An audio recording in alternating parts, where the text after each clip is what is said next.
Hello friends, hi this is Pragyan Pathak and welcome to all of you on Shukla and Company। जैसा कि आप लोग जानते हैं कि मैं आपका मैथ्स का एजुकेटर हूँ, पर आपत्तिकाल स्थिति में आपको इकोनॉमिक्स पढ़ाने के लिए आया हूँ। मैं आशा करता हूँ कि आपको इकोनॉमिक्स 11-12 में मुझसे ज़्यादा पढ़ी होंगी, पर पेपर में क्वेश्चन कैसे रेज होते हैं और उनको टैकल करने के लिए हमें क्या क्या पढ़ना है, इन चीज़ों का ज्ञान आपको नहीं होगा। इन्हीं चीज़ों को बताने के लिए मैं आपके सामने हाजिर हूँ। नॉलेज के मामले में, नॉलेज के पॉइंट ऑफ व्यू से मैं उम्मीद करता हूँ कि आपने 11-12 में अच्छे से पढ़ रखा होगा और उन चीज़ों का नॉलेज रखा होगा। तो जो जो चीज़ें मैं बताऊँगा उनको आप थोड़े एक्सटेंसिव वे में पढ़ने के लिए बुक का भी हेल्प लेंगे। जैसे जो चीज़ें मैंने पढ़ा दी है, हो सकता है कोई चीज़ छूट जाए उसमें, तो आप क्या करेंगे, बुक का हेल्प ले लेंगे। ठीक है, आइए आज इकोनॉमिक्स शुरू करते हैं। जैसा कि मुझे ज्ञात हुआ है आपने इकोनॉमिक्स के डेफिनेशन, इकोनॉमिक्स क्या है, इन सब चीज़ों को पढ़ लिया है। आई होप कि आपने फादर ऑफ इकोनॉमिक्स भी जान लिया होगा। फादर ऑफ इकोनॉमिक्स सबको पता होगा। फादर कौन इकोनॉमिक्स के? Adam Smith. ठीक है दोस्तों, इकोनॉमिक्स को ब्रॉडली दो कैटेगरी में बांटा जाता है। एक का नाम रखा गया है मैक्रो इकोनॉमिक्स और दूसरे का नाम रखा गया है मैक्रो इकोनॉमिक्स। ये बात सबको पता होगा। पहले को माइक्रो बोलते हैं, दूसरे को मैक्रो बोलते हैं। माइक्रो MICRO माइक्रोज वर्ड से मिलकर बना है और मैक्रो MACROS मैक्रोज वर्ड से मिलकर बना है। ये दोनों वर्ड लैटिन वर्ड हैं। कैसे हैं? लैटिन वर्ड हैं। ठीक, अब प्रश्न क्या पूछता है? पेपर 2012 क्वेश्चन, इकोनॉमिक्स के ब्रॉडली दो ब्रांच हैं, एक है माइक्रो, एक है मैक्रो। तो इकोनॉमिक्स के ब्रॉडली दो ब्रांच माइक्रो और मैक्रो किसी ने तो बनाया होगा, तो बस उन्हीं का नाम पूछ लिया था। Who derive the concept of macro and micro. और दुर्भाग्य से मुझे उस समय पता नहीं था और ये मेरे पेपर का ही क्वेश्चन था, मुझसे नहीं हो पाया। अब आप लोग कमेंट में बताएंगे कि who derive the concept of macro and micro. यदि आपने बताया नहीं तो मैं नेक्स्ट क्लास में जरूर बताऊंगा, पर प्रयास कीजिए। ठीक, आइए आगे देखते हैं। माइक्रो इकोनॉमिक्स के कहा जाता है जनक, फादर एडम स्मिथ है, पर इनके कौन जनक है नहीं पता। एडम स्मिथ की बुक का नाम, आपने डेफिनेशन पढ़ा होगा तो पता चल गया होगा। इनके बुक का नाम वेल्थ ऑफ नेशन है। अच्छा, एक और बुक का नाम आप लोग को कमेंट सेक्शन में आंसर देना है। आपने डेफिनेशन पढ़ रखा है तो प्रिंसिपल ऑफ इकोनॉमिक्स किसने लिखी हुई है? I want to know who wrote the book principle of economics. ये दोनों बुक का नाम ना आप प्रीवियस ईयर पेपर उठा के देखिएगा, कई बार भी अच्छे में आ चुका है, तो ये हल्के मत लीजिए। Who wrote the book principle of economics, इसको कमेंट सेक्शन में हमें चाहिए इसका आंसर। ठीक दोस्तों, मैक्रो इकोनॉमिक्स और माइक्रो इकोनॉमिक्स में पढ़ते क्या है?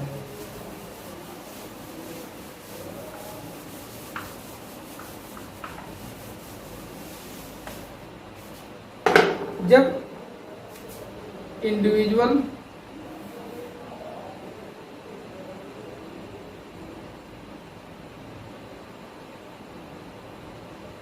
वांट्स, डिमांड, स्ट्रेटजी,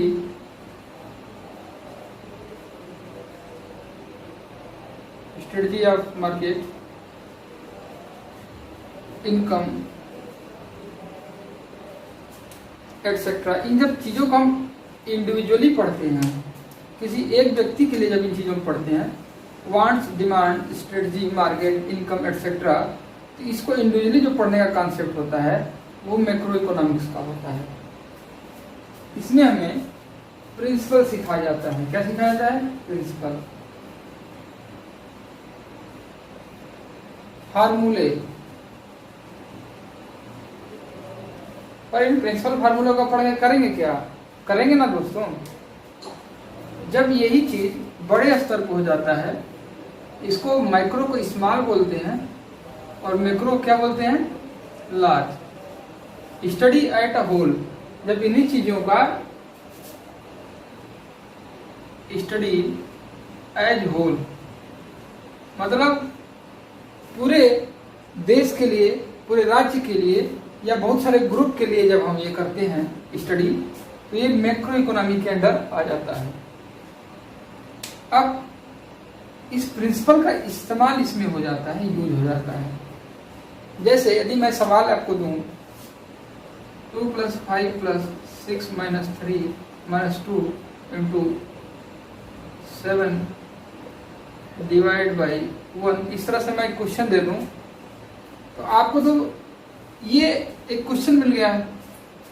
पर कोई बच्चा जिसको गणित नहीं समझ में आती क्या है, उसको पहले plus, divide, multiplication, division, subtraction सिखाना पड़ेगा कि नहीं सिखाना पड़ेगा?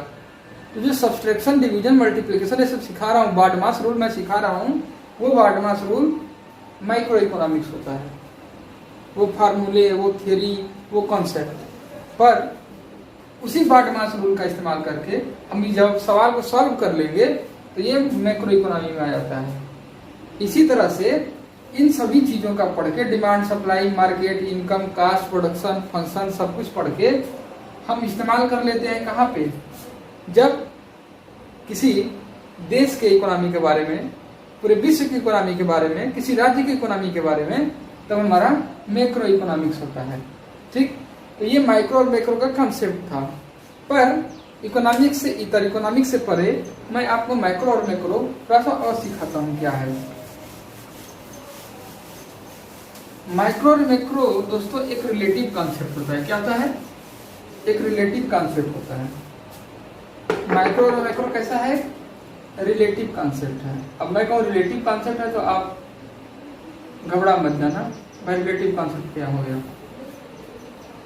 यदि मैं कहूँ आप कहाँ रहते हो, तो आप लोग कहोगे मैं VNS बनारस में रहता हूँ।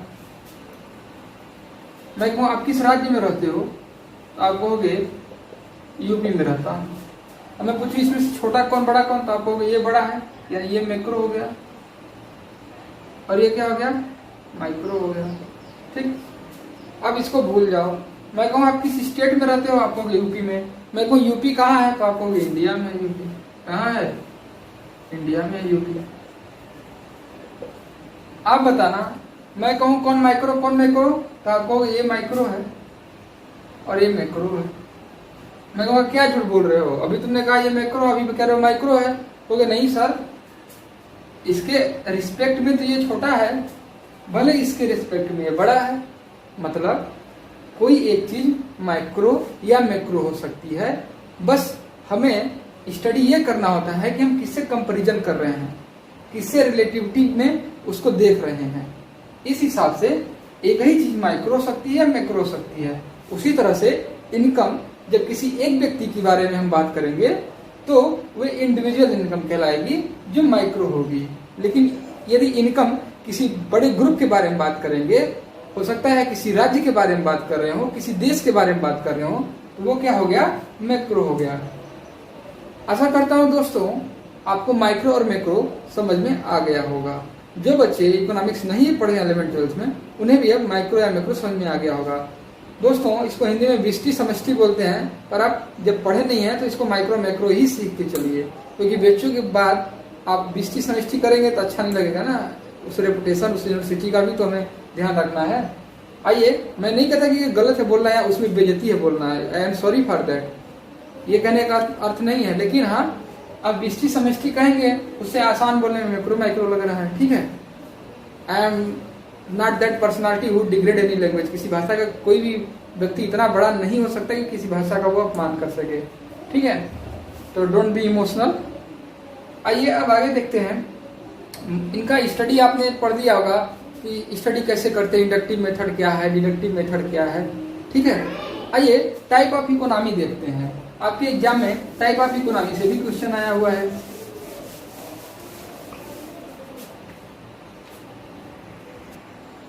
दोस्तों, टाइप्स ऑफ इकोनॉमी, अब ये मत पूछना सर इकोनॉमिक्स क्या है, इकोनॉमी क्या है, ये सब चीजें पढ़ चुके हो, आपको लिखने को नहीं आएगा कि इकोनॉमी क्या है, इकोनॉमिक्स क्या है। जो आपके एग्जाम में आएगा, आपके पास सीमित समय है, मैं उसी को पढ़ा रहा हूँ, ठीक है। टाइप ऑफ इकोनॉमी 3 तरह की होती हैं। पहली होती है पूंजीवाद इकोनॉमी, दूसरी होती है साम्राज्यवाद सोशलिस्टिक इकोनॉमी, और तीसरी होती है मिक्स्ड इकोनॉमी। आपसे पूछा जा चुका है आपकी बीएचयू के एग्जाम में कई बार कि हमारे देश की इकोनॉमी कैसी है। हमारे देश की इकोनॉमी मिक्स्ड इकोनॉमी है, हम लोग खबड़ा नहीं खिचड़ी आदमी है, ठीक है। तो पहले तो आप याद रखेंगे मिक्स्ड इकोनॉमी इंडिया की इकोनॉमी है, पहला एग्जाम्पल याद रखेंगे। अब होता क्या है ये सीखते हैं। दोस्तों, कैपिटलिस्टिक इकोनॉमी में जो मार्केट पे कंट्रोल होता है वो गवर्नमेंट केवल रेगुलेशन बनाती है, पर कंट्रोल किसका होता है? प्राइवेट सेक्टर का होता है। तो कैपिटलिस्टिक इकोनॉमी में influence of private sector, influence of private sector. अब आप बोल देते हो कि जो इकोनॉमी प्राइवेट सेक्टर से चलती है वो कैपिटलिस्टिक इकोनॉमी है। बात सही है, इकोनॉमी का पूरा कंट्रोल प्राइवेट सेक्टर के हाथ में होता है, पर पूरी कंट्रोल नहीं होती है, इन्फ्लुएंस होता है। पब्लिक भी उसमें कंट्रोल, मतलब वहाँ की सरकारें भी उसको रूल रेगुलेशन सब बनाती हैं, ऐसी बात नहीं है। हाँ, लेकिन इन्फ्लुएंस किसका होता है? प्राइवेट लोगों का होता है। सोशलिस्टिक इकोनॉमी में controlled by economic control by government, economy control by government. Mixed economy में पब्लिक प्लस प्राइवेट दोनों का मिलन होता है। आपने पीपीपी मॉडल पढ़ा होगा, पब्लिक प्राइवेट जिसको बोलते हैं, पब्लिक प्राइवेट वाला जो कोलैबोरेशन होता है। तो कैपिटलिस्टिक इकोनॉमी में इन्फ्लुएंस होता है प्राइवेट सेक्टर का, सोशलिस्टिक में इन्फ्लुएंस होता है गवर्नमेंट का, और मिक्स्ड इकोनॉमी में किसका इन्फ्लुएंस होता है? पब्लिक प्राइवेट दोनों का। अब इसका उदाहरण बताओ। इसका उदाहरण बहुत सारा है। यूएसए है, यूके है, उसके बाद चाइना है, नहीं दोस्तों चाइना नहीं, उसके बाद यूके में बहुत सारे देश हैं, सब है, ठीक है, जैसे फ्रांस है, जर्मनी है, जापान है, सब कुछ, जापान सब लिख दो, ठीक, यूएसए, यूके, जापान। अब सोशलिस्टिक में सबसे बड़ा उदाहरण हमारा कौन है? चाइना है, क्योंकि चाइना का पूरा मार्केट जानते हैं ना, गवर्नमेंट से रेगुलेट होता है, सब कुछ गवर्नमेंट के हाथ में वहाँ पे है, everything is in the hand of government. China है, उसके बाद क्या है? यूएसएसआर, मतलब इसको रसिया आप बोलिए, क्या बोलिए? रूस, रसिया, ठीक है। इस तरह से हमने सीखा कि कैपिटलिस्टिक इकोनॉमी क्या है, सोशलिस्टिक इकोनॉमी क्या है, मिक्स्ड इकोनॉमी क्या है। कैपिटलिस्टिक इकोनॉमी का जो मेन मोटो होता है, मोटो भी पूछ सकता है उससे, मेन मोटो होता है अर्न इनकम। क्या होता है मेन मोटो? अर्न इनकम, ठीक है, मैक्सिमम प्रॉफिट, मैक्स प्रॉफिट या प्रॉफिट मैक्सिमाइजेशन जिसको आप बोलते हो, इनका ये मोटो होता है कैपिटलिस्टिक इकोनॉमी का। लेकिन सोशलिस्टिक इकोनॉमी का क्या मोटो होता है? तो सोशलिस्टिक इकोनॉमी का मोटो होता है दोस्तों पब्लिक वेलफेयर। क्या होता है? पब्लिक वेलफेयर, ठीक। अब यहाँ से क्या चीजें हमने सीखी?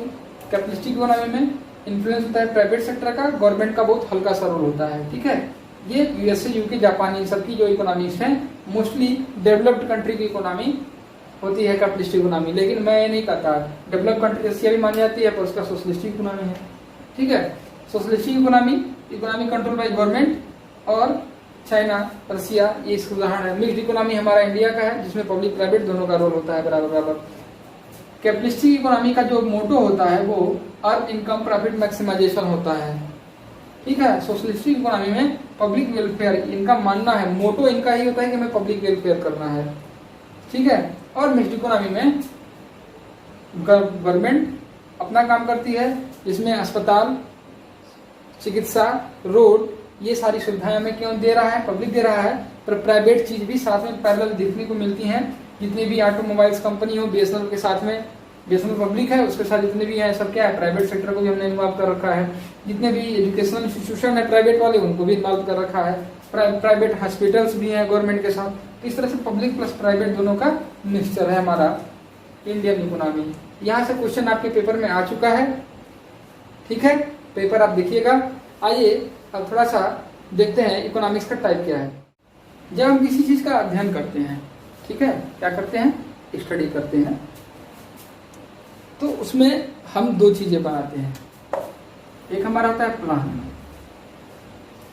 एक हमारा आता है एजुकेशन।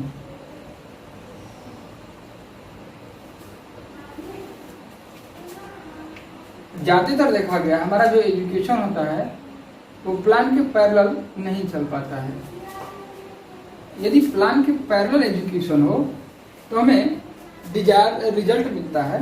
क्या मिलता है, DESIR, डिजायर रिजल्ट मिलता है।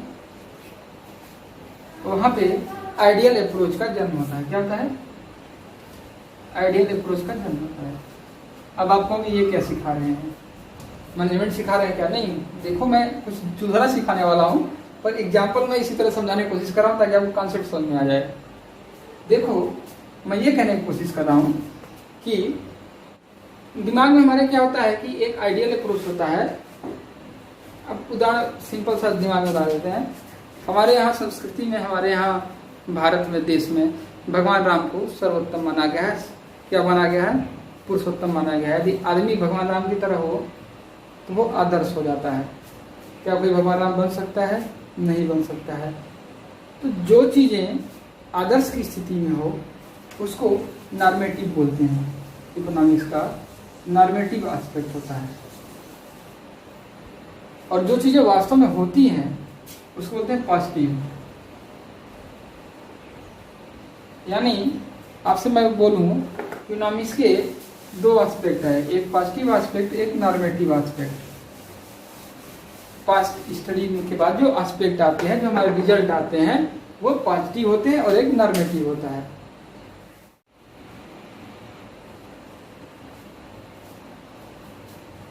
हमने स्टडी के लिए पॉजिटिव और नॉर्मेटिव एस्पेक्ट बनाए। नॉर्मेटिव एस्पेक्ट में क्या है, पॉजिटिव एस्पेक्ट में क्या है, ये देखते हैं। नॉर्मेटिव एस्पेक्ट का मतलब जो हमारे दिमाग में होता है कि हमें इतना नंबर पाना चाहिए, मतलब जो आइडियल सिचुएशन आती है। लेकिन पॉजिटिव में आइडियल नहीं, ये एक्चुअल सिचुएशन होती है। क्या होती है, एक्चुअल होता है। जैसे आदमी को होना चाहिए कैसा, भगवान राम की तरह, पर आदमी तो आदमी ही है, भगवान राम तो बन नहीं सकता है, ठीक। तो ये नॉर्मेटिव अप्रोच क्या कहलाती है, आइडियल अप्रोच। और पॉजिटिव अप्रोच क्या होती है, पॉजिटिव एक्चुअल जो कंडीशन होती है। मतलब हम क्या कह रहे हैं कि आदमी को कैसा होना चाहिए, हमारी स्थिति कैसी होनी चाहिए, माने what ought to be, what should to be, इन चीजों के बारे में बात करता है। what ought to be,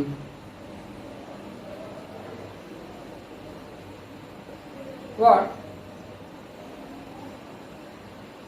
should be, इन सब चीजों के बारे में बात करता है नॉर्मेटिव एस्पेक्ट। लेकिन what is going on,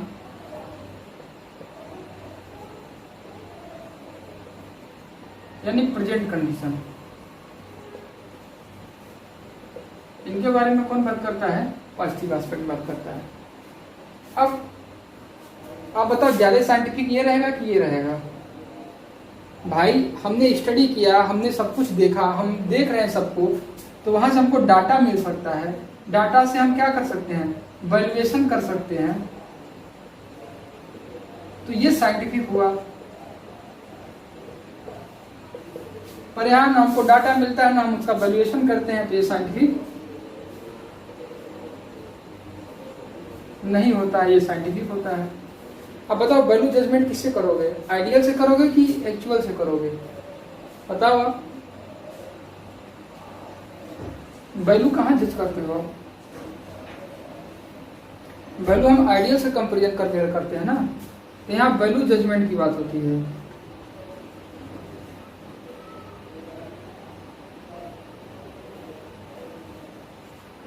यहाँ वैल्यू जजमेंट की बात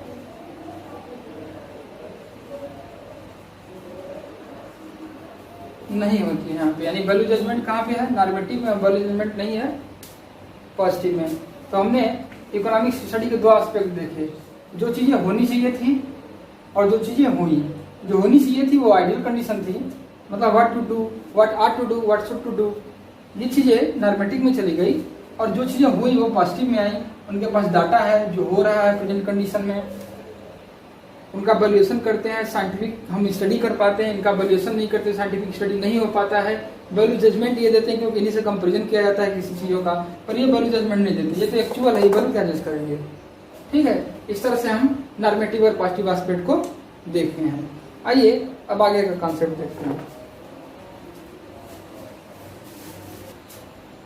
दोस्तों, इकोनॉमी में सेंट्रल प्रॉब्लम, मतलब प्रॉब्लम एक्चुअली इकोनॉमी में क्या होती है, इकोनॉमी में प्रॉब्लम ये होती है कि जितना भी हम सामान बनाते हैं हमारी ह्यूमन की वांट्स के रिस्पेक्ट में कम ही पड़ जाती है। क्यों? क्योंकि जितने भी संसाधन हैं वो कम होते हैं, जितनी भी इच्छाएं होती हैं असीमित हो जाती हैं। तो वहाँ से फिर problem of choice, problem of scarcity आ जाती है, प्रॉब्लम ऑफ अल्टरनेटिव यूज आ जाते हैं। अब बहुत लोगों को ये पता नहीं होता प्रॉब्लम ऑफ अल्टरनेटिव यूज होता क्या है, इसके बारे में थोड़ा सीखो पहले आप। प्रॉब्लम ऑफ अल्टरनेटिव यूज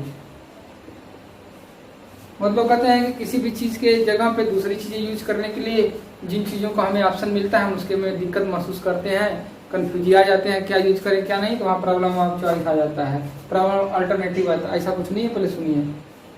हमने कहा पेट्रोल है, पेट्रोल क्या अनलिमिटेड है? नहीं, लिमिटेड है। ये पेट्रोल का यूज कहाँ कहाँ होता है? बहुत जगह होता है, कार में होता है, बाइक में होता है, बहुत सारी मशीनों में होता है, एंड वेरियस यूज है इसके। मैं कहूँ कि अब इसकी स्केर्सिटी होने लगी, आप कार से चलते हो तो आपको तो प्रॉब्लम कार वाली समझ में क्या रहा, हम कार से कैसे चल पाएंगे क्योंकि पेट्रोल नहीं अब मिल रहा है, स्केर्सिटी हो गई है।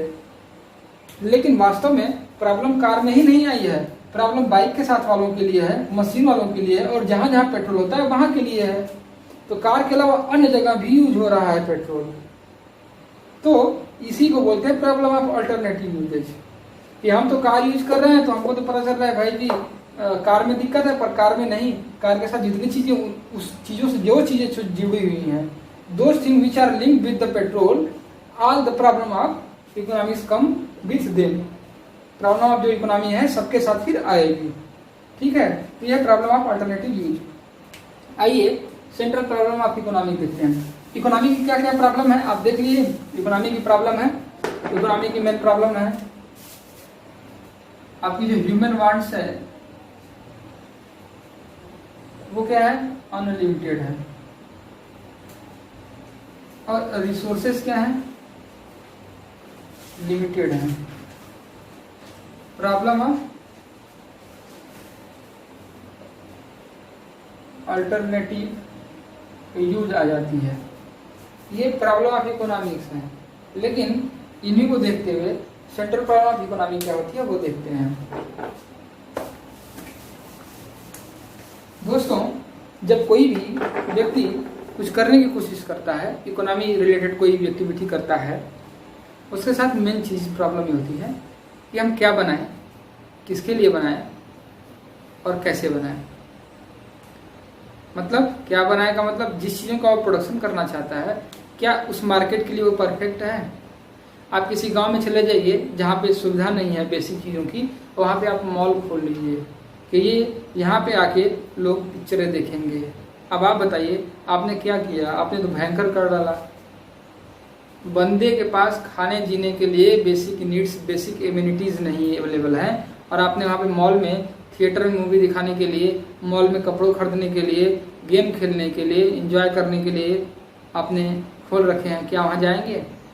तो आप समझ ही नहीं पाए इकोनॉमी कैसे चलती है। तो इन्हीं चीज़ों को जब हम सोचते हैं ना तो हमारे दिमाग में तीन बातें आती हैं। कि हम जो कर रहे हैं वो क्या कर रहे हैं, उसका नाम है व्हाट टू प्रोड्यूस।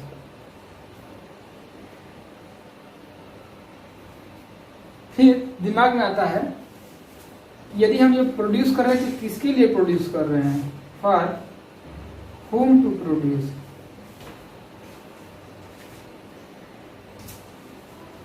और यदि प्रोड्यूस हो भी जाएगा तो कैसे होगा, उसके लिए भी हमें बहुत सारी चीजों की जरूरत होगी, लैंड लेवल capital entrepreneur, how to produce.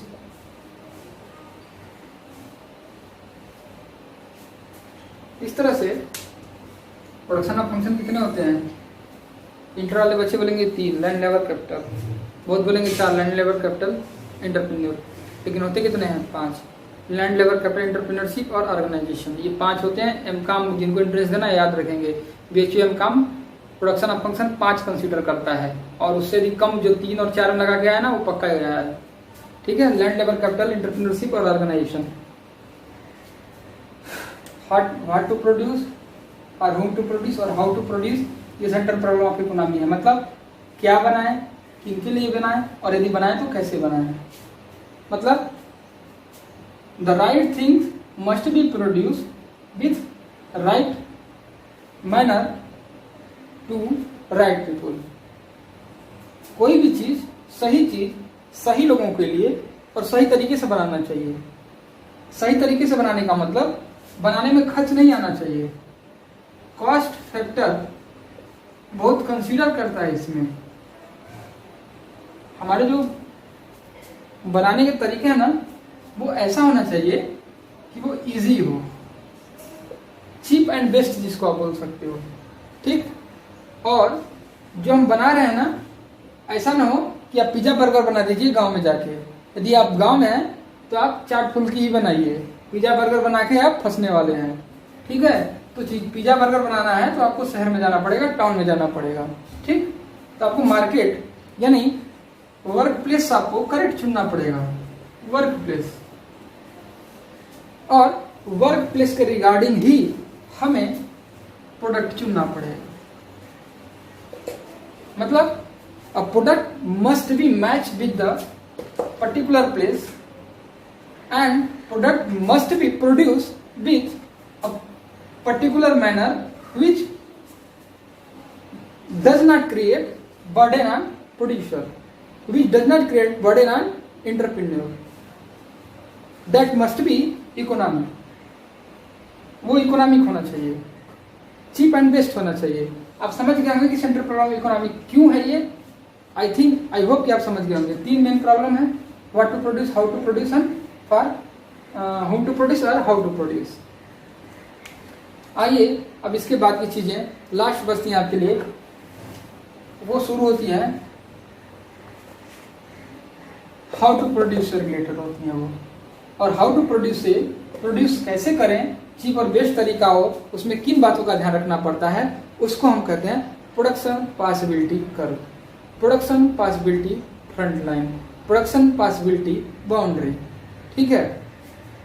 आइए अब उसके बारे में हम सीखने वाले हैं।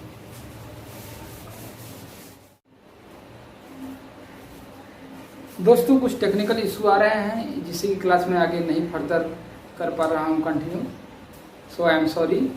I am right now wind up today's class आपको कैसी लगी है आप कमेंट सेक्शन में ज़रूर दें, क्योंकि मैं काम चलाऊँ टीचर, मैथ का टीचर इकोनॉमिक्स पढ़ा रहा हूँ, पर मैंने भी कर रखा है आपके कोर्स जिसके लिए आप तैयारी कर रहे हो, हाथ पाँव मार रहे हो, वो चीज़ें मैंने कर रखी हैं, ठीक है। फिर भी कंपैरिजन करने का आपका अधिकार है, वैल्यूएशन करने का आपका अधिकार है। मुझे कमेंट सेक्शन में ज़रूर ये बताएं कि क्लास कैसी लगी है, ठीक है। आज इतना ही रखते हैं। जय हिंद, जय भारत।